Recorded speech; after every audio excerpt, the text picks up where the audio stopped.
geçen ömrüm bir zamanesi var. Dargındı bu dünya insanlara. Ay kalan iller dönür bir anlara. Ömrümüz geçir dolur yadlara. Öten öptük geçen geçir. Bakma dostum gelir gergin günlerini hatırlama. İnan dostum her peslin öz zamanesi var. İnan ki her yaşın öz güzelliği var.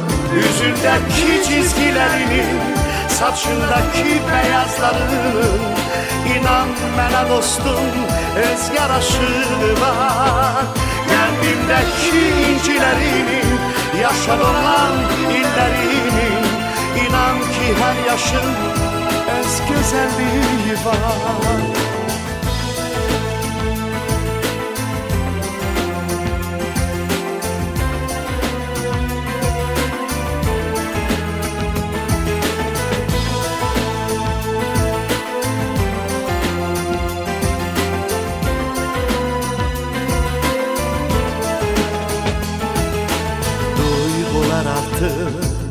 Sönür hatireler, arzular uzağa bizi aparır.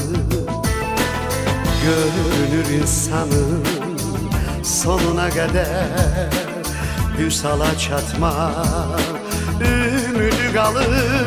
Öten öptük geçen geçir. Bakma dostum gelir gergin günlerini hatırlama.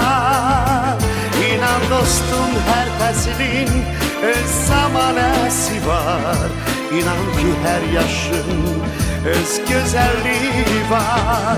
Yüzündeki çizgilerinin, saçındaki beyazlarının, İnan bana dostum öz yaraşığı var.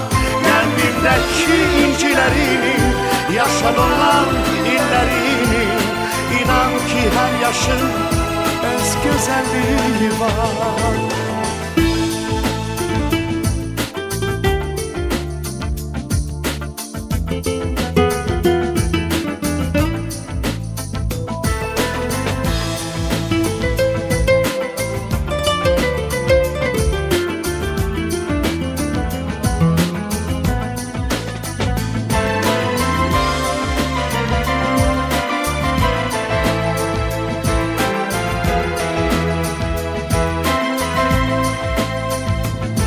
İnan dostum her peslin öz zamanesi var.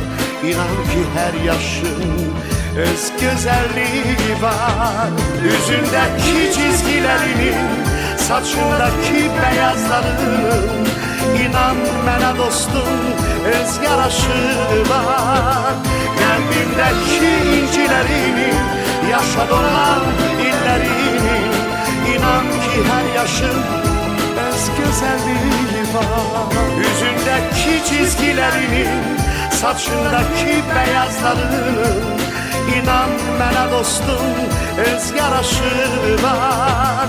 Kalbimdeki incilerinin, yaşa dolan illerinin, İnan ki her yaşın öz güzelliği var.